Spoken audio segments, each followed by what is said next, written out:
શારીરિક અસમર્થતા હોવા છતાં હિંમત અને કલાના જોરે વિશ્વ વિક્રમ સ્થાપિત કરનારી એક મહિલાની આજે આપણે વાત કરીએ. વાત છે અમદાવાદના પાલડી વિસ્તારમાં રહેતા 42 વર્ષીય ધરાબેન પટેલની. 90% ડિસેબિલિટી અને માત્ર એક જ હાથ કામ કરતો હોવા છતાં પેઇન્ટિંગ કરીને બુક ઓફ વર્લ્ડ રેકોર્ડમાં તેમને પોતાનું નામ નોંધાવ્યું છે. અમદાવાદના પાલડી વિસ્તારમાં રહેતા 42 વર્ષીય ધરાબેન પટેલ છેલ્લા 5 વર્ષથી graphite, charcoal, pencil colour, acrylic colour, fluid art, pen work અને ફેબ્રિક વર્કનો ઉપયોગ કરીને વિવિધ સ્કેચ અને પેઇન્ટિંગ્સ બનાવે છે. પોલિયોના કારણે 90% જેટલી ડિસેબિલિટી હોવા છતાં પણ તેઓ હિંમત નથી હાર્યા અને પોતાની કલા દ્વારા વિશ્વ વિક્રમ સ્થાપિત કર્યો છે. તેઓ પૈડાવાળા પાટલા પર બેસીને આખા ઘરમાં ફરે છે અને નિત્યક્રમ પણ જાતે જ કરે છે.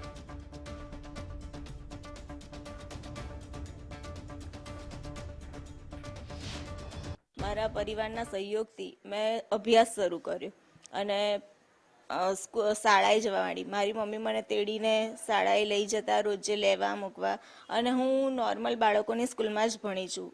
એવું નથી કે કોઈ આવા મારા જેવા હેન્ડીકેપ લોકોની સ્કૂલમાં, નોર્મલ બાળકોની સ્કૂલમાં ભણી છું.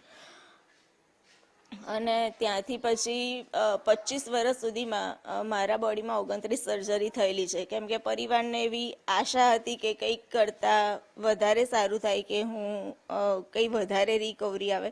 પણ 29 સર્જરી પછી પણ મને કોઈ રિઝલ્ટ ના મળ્યું. એ પછી મને કહ્યું કે તમે બાળપણથી જ તમને કલામાં રસ તો છે જ, તો તમે પેઇન્ટિંગની શરૂઆત ફરીથી કરો. ત્યાર સુધીમાં 60થી વધુ પેઇન્ટિંગ બનાવ્યા છે અને જે અત્યારે ઇન્ફ્લુએન્સર બુક ઓફ વર્લ્ડ રેકોર્ડમાં નોમિનેટ થયું છે અને મને ઓફિશિયલી રજિસ્ટર્ડ.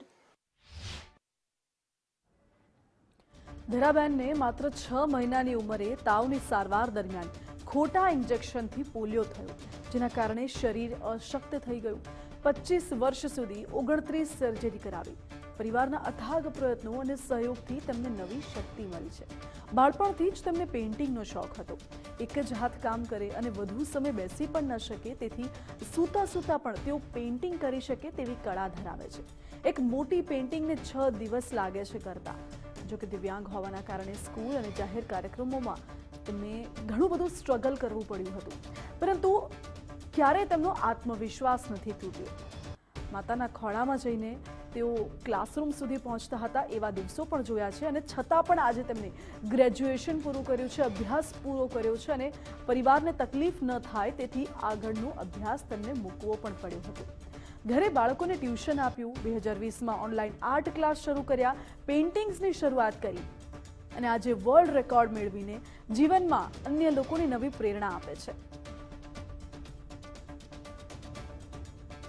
પણ 6 મહિનાની હતી ને આવું થઈ ગયું. મેં એને ભણાઈ ગણાઈ, હસી ખુશી કરાઈ. આજે આ મધ્યમ આ જગ્યાએ પહોંચી છે, મને ખૂબ ખૂબ આનંદ થયો. મારી મહેનત મજરે આવી ગઈ અને હસતી રહી. તેડીને ભણાઈ.